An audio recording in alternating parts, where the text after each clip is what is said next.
Nanawagan ng apo ni dating Senador Ninoy Aquino na itigil na ang gulo at huwag nang idamay ang kanilang pamilya.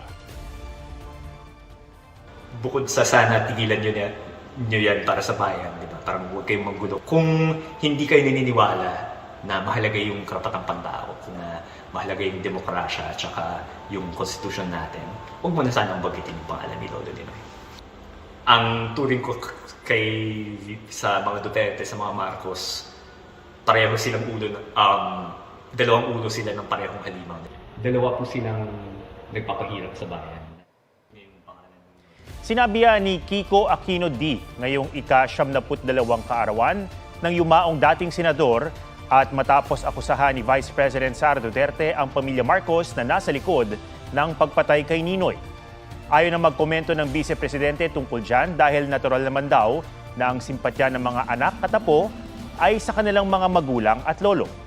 Hinihingan pa namin ng pahayag si Pangulong Bongbong Marcos at kanyang pamilya pero wala pa silang tugon.